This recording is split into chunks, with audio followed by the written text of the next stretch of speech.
Hey everyone, welcome back. In this video series, I'm going to show you how to build this simple end table using the Cam-A-Line Dowel guide.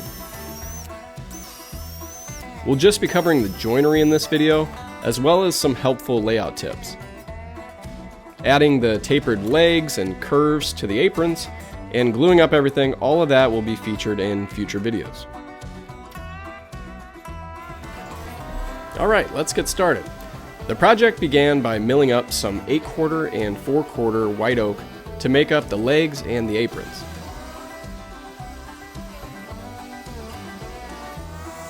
After everything was all squared up, I used my AutoScale miter sled to cut each part to its final size. The 4 aprons for this project are 3/4 inches thick, 9 3/4 inches long, and 4 inches wide. The dimensions for the legs are 1.5 inches square and 23 1/4 inch long. Now here's what the end table will end up looking like when it's all finished. But in today's video, we're just going to focus on the layout and the joinery using the Cam-A-Line Dowel guide. First, let's take a look at the layout. Each leg and apron has a corresponding number, so 1 goes to 1, 2 goes to 2, and so on. This number system is extremely helpful, and I highly recommend that you do not skip this step. To begin the layout, I first like to inspect the legs and turn each one so the nicest looking face is facing out. Then I place all 4 of them together just like this. I'll begin the layout by drawing a line about 1/4 inch in from the face, connecting each leg. This line indicates where an apron will connect. Then I'll start in the top left and work in a clockwise direction, numbering each joint location 1 through 8.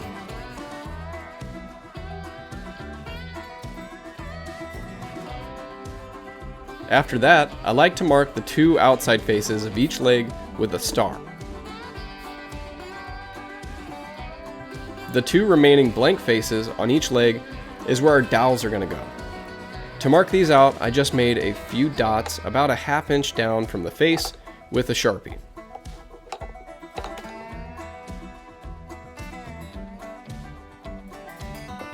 At this point, the layout of our legs is all finished, and now we can switch our focus to the 4 aprons.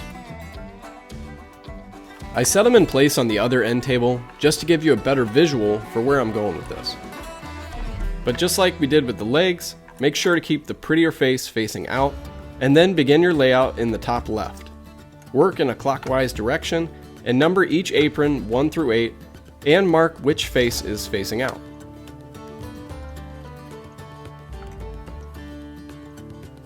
And here you can see how 1 connects to 1, 2 connects to 2, and so on. I also marked each show face with a star as well.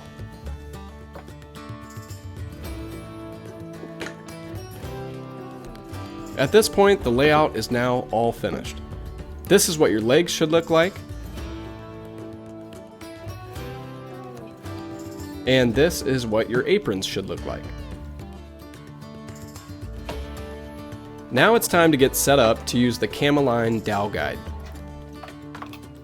To make this process easier, I highly recommend that you use a woodworking vise of some sort. Now I don't have a traditional workbench, so instead I'll be using this smaller one called the SJOBERGS Smart Workstation Pro. Next, let's take a look at the Cam-A-Line Dowel guide and how to set it up. There's 4 different size guide bushings that you can choose from, but today we're going to be using 3/8 inch dowels for this project, so I went ahead and installed the 3/8 inch guide bushings, and I just hand tightened them at this time. Next, I set the stop collar on my 3/8 inch brad point drill bit so that the bit will be able to drill just over half the length of the dowels that I'll be using. To continue the setup, I grabbed one of the aprons and then clamped it in the vise with the show face, which has a star on it, facing me. I used my 3-inch pocket T-square then to mark a center line at 2 inches on the 4-inch wide apron. Then I use the 3/8 inch side of my edge rule to mark 2 lines referencing each face of the apron to find the exact center. The space between those 2 lines is where we can align the center mark on the side of the Cam-A-Line to set our fence distance. Lastly, I transfer the center line around to the other face using my 4-inch saddle T-square. Next, I flip the Cam-A-Line upside down, position the star face against the fence, and then align the center line on the jig with the center line on my workpiece. Now, to make this process go a lot faster and avoid any further layout work, I'm going to be using this indexing system. I just have to thread on this guide rod and then slide on the work stop screw and position the stop up against the edge of my apron, all while maintaining the center position. Once everything's all in position, I can hand tighten the brass knob, and then I like to come back with an 1/8 inch Allen wrench to further tighten it in position. With that all set up, I clamped the apron back up, positioned the Cam-A-Line in place, and clamped it up. Throughout this process, the fence will always be clamped against the face that has a star on it, and the indexing pin will always be referencing up against the edge with a number.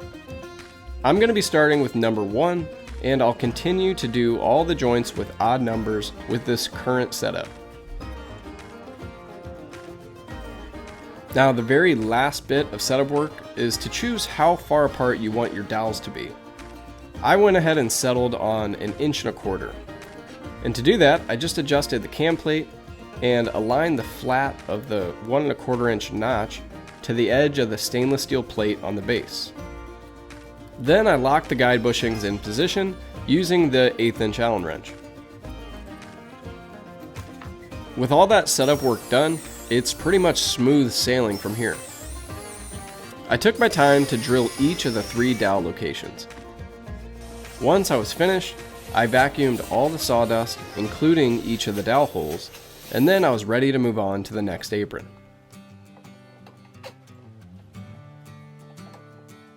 Like I said before, I'm only doing the joints that have odd numbers at this point. So once I had number 3 done, I moved on to number 5, and then I repeated the same process again.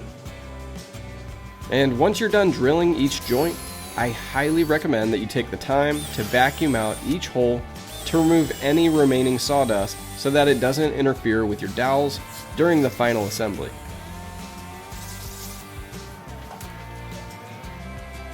Once I was finished drilling the dowels for joint number 7, I was ready to move on to the even numbers. To do all these though, I'll need to reposition the index pin to the other side in order to keep my fence positioned against the same face. To do that, I first have to remove the work stop screw in order to unthread the guide rod and position it on the other side. Now, when you're switching sides with the guide rod, you always want to screw it into the hole that's diagonal to the current hole that you're using. This way the stop lines up correctly once it's all threaded in. After that's done, you just have to reinstall the work stop screw and you're ready to get back to work. Same thing as before, reference the fence against the face with the star, slide the index pin up against the edge with the number, clamp it in place, and get back to drilling.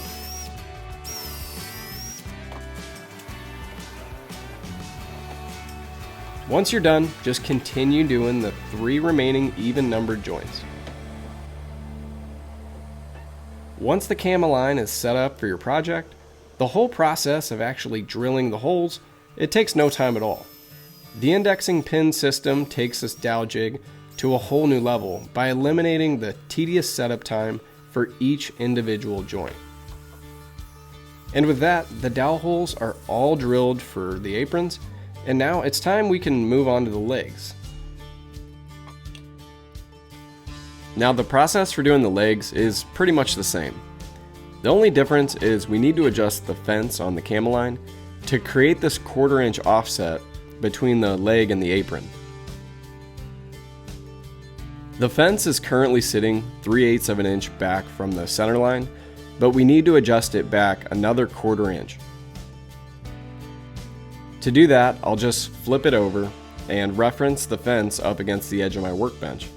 Then I can place a 1/4 inch setup block against the edge and then draw a line. Now all I have to do is adjust the fence of the Cam-A-Line to that line that I just drew and then lock it in place. And with that all set up, it's back to drilling dowel holes.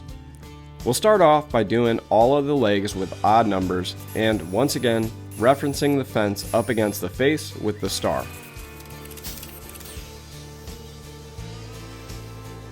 Once all 3 holes are drilled, I like to do a test fit to make sure everything lines up like it should. And thanks to that indexing system, each joint came out absolutely perfect. The top edge of the apron is nice and flush with the top edge of each leg.